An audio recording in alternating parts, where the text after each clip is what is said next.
I took a trip to Delaware, so let's see what I found.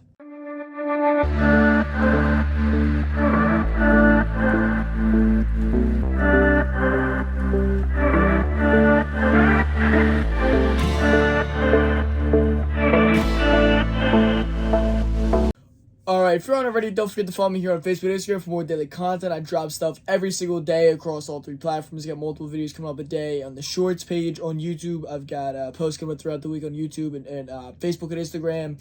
And I've got, 1 or 2 full-length videos coming up a week on YouTube, of course. So make sure you're subbed and you're following me in all the socials. All linked down in the description. More of that at the end. Right now, we're going to talk about First Day Comic Con over in Delaware, the same venue that, Toy Dome's done in and a couple other shows. So, and it was a pretty good show. I made out pretty well. It was a 2-2-4 from home, which is nice. Only stayed over, and, well, sort of.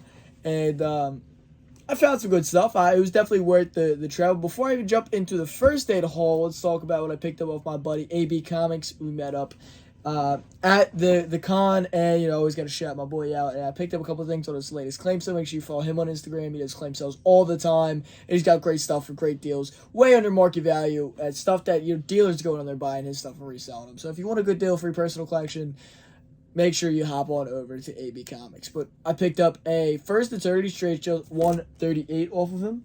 This is a beautiful book. What I've been looking for a while. I just haven't found the right copy. And I figured, for the price it was listed at, why not? And this also Vampire Death and Destruction #2 Adam Hughes cover. Look at that book. All right. So, and then I picked up, let's jump into the first aid haul right here. All right, jumping into the rest of the first aid stuff, I do have a major key coming up and an original art piece, so make sure you keep it up on that. Make sure you watch till the end to see both of those. But we'll jump into what I picked up. I picked up off of one dealer. He's a very, very nice guy. I stopped talking to him for a little while, and usually this is a book I keep an eye on the dollar bins, but he's a really nice guy, and it's a beautiful copy. I love Doom Quest, one of my favorite Doctor Doom stories, and it's kind of what cemented Doom and Iron Man as foes. So it's a really cool book. And so for $3, it was a beautiful copy, and I figured why not. And then he also had for $1, Invisible Iron $5.95. First appearance of Riri Williams, neighbor, she's like a main character in the Reverse. I don't think we'll see him, but I picked it up if you also want to see it for $1. And I do have more first date hauls, but I'll also talk about I hit up the comic book store around the corner in I think Wilmington, if I remember correctly. But they're half comics, half toys, and that's cool stuff. Picked up $2 books off of them. They were also set up at the show, so I picked up a Jetsons 4 for $1. 4 threads of the Jetsons for $1. Why not? And it's a cool copy. It's a cool book I want to thumb through. And this comic journal number 68. That's a great cover, and then it's got this cool. I want to thumb through some of the old interviews. I always loved these old, fanzines back in the day. And then, back at First Date, I picked up a couple of dollar books off of another guy. He had, Marvel Movie Showcase #1. This Star Wars #1 reprint of first appearance of the whole shebang, all the characters you think are in there, and this the Marvel 7. So. That's always a good book to pick up. Any book from that run is always good to pick up. It's a great corn cover. Yeah, it's a great corn cover. So why not? And then I picked up a Godzilla figure off this one lady was selling her son's collection. She had a couple stuff like the Voltron piece for a buddy of mine, another buddy of mine who went with me. Picked up some stuff. He picked up a vintage Rancor for his personal collection, some G.I. Joe figures and stuff like that. So I picked up one of these baby Godzilla figures. This is one with the Bengal tail. I couldn't remember if I have this one or not. I haven't even looked. Can't see where they're at on the shelf from here. But if not, who cares? You can always army build these guys. So he was pretty cool. And for $5, why not? And then Bill Bede over at Frankenstein Comics, had some great books with him. He had, his 2025s and his 10s and 5, whatever. Yeah, and he has some nice wall books. So I picked up a couple $25 books, some 5s, and we made a deal. So it worked out really well. So I picked up a Tales of Horror #1, for really cheap, honestly, for what it is. 1952 pre-code horror book. Look at that beautiful cover. It does have tape on it, as you can see on the spine. But for basically $20 I paid for it, why not? Why not? It's a beautiful book. And then I picked up a Dr. Sullivan of the Atom I Need for my brother. This is issue 15. As I'm working on finishing that one out. I love these painted covers. A Blue Beetle #5 by Charlton Comics with this beautiful Steve Ditko cover, and it is the last issue in the run. As well, so that's pretty stellar. And then Swamp Thing #5, beautiful Ricin cover. This is cool. It's a little minor key. It's when Swamp Thing finds out he has new powers of like regeneration, so he can grow back limbs and stuff like that. But that was cool. That's a cool book. I got a Flash 145 for my Flash run. I'm trying to get the first, couple issues when I believe it's like John, not Byrne. I forget the writer's name. John something. It starts with B. But his run in Flash is amazing, and I love it. It's where you get really introduced to a lot of the rogues, or reintroduced to a lot of his great rogues. So this is part of that 20, 30 issue area. And then we got a Silver Surfer number 18, the last issue in the run. This is also the first time Silver Surfer faced off with the Humans. But this is a great book. This is always a tough book to find. It's the last issue run. These Silver Surfers are always tough. They're always getting scooped up. So I saw it and I grabbed it right away. And, I got, two other pretty nice books here. I got X-Men 137, this beautiful John Bryan cover. He had this, ended up being like $20, I think is what I paid for this guy. This is a beautiful copy. New State Edition. This is the 9th part of the Dark Phoenix saga. This is also the death of Jean Grey. This is when she ends up taking her own life because, she's overwhelmed with the abilities because of the Phoenix. And this is just an absolute classic book. And again, look at that cover. Look at that cover. It's a couple first appearances to first appearance of like a Skrull and a Kree character that play bigger roles later. But that's one of my favorite X-Men covers of all time. And I actually don't have a copy.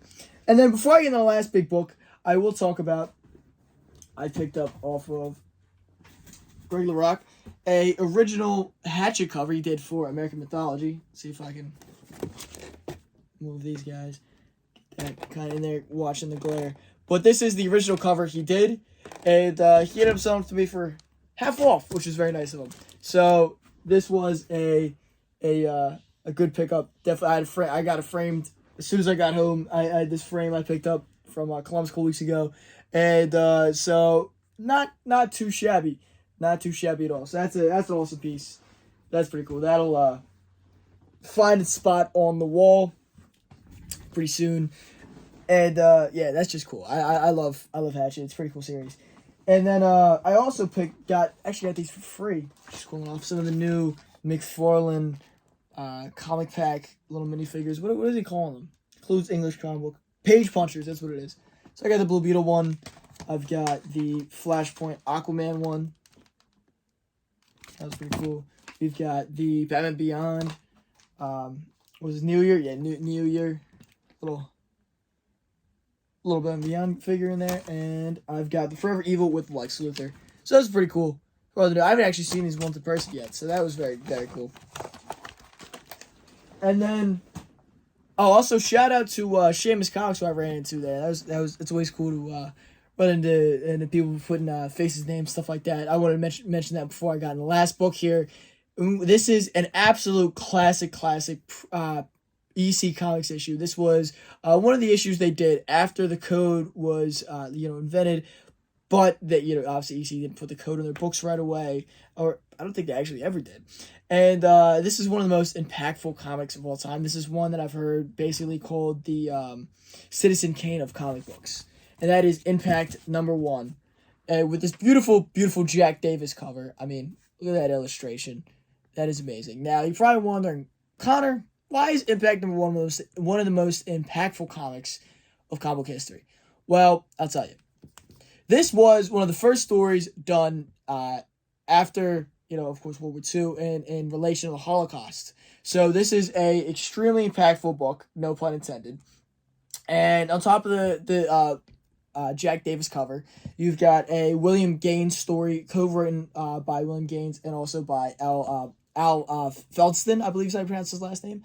And it was also illustrated by the great Bernard Craigston. And I'll throw up that last page on there because it's one of the greatest pages in comic history. It's just, I love the art on that. The story's a must read if you're a comic fan, a comic historian, if you're a fan of the Golden Age. You can find them online because I know this is a tough book to come across and pick up for the personal collection. So it's something that I'm not really pro reading online. I don't know very many reprints of this book. I know EC did do at least one reprint, but if you can't get your hands on one, it's something that I think everybody should read at some point.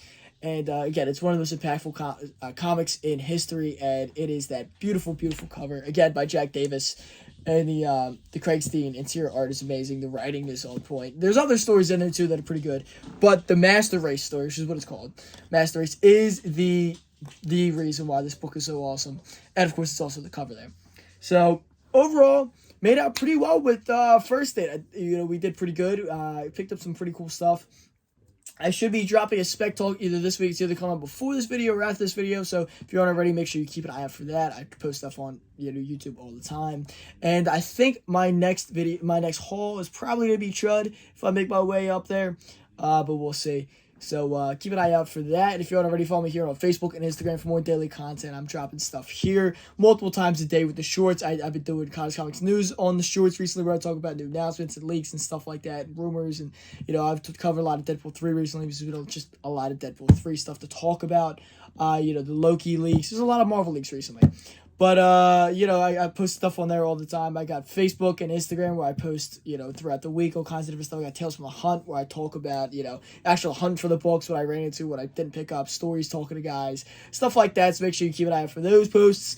And, of course, there's Facebook group Fandoms Unleashed where we talk about behind the scenes look at comics. There's polls of upcoming videos and what you guys want to see and all kinds of different stuff. So make sure you keep an eye out for all of that.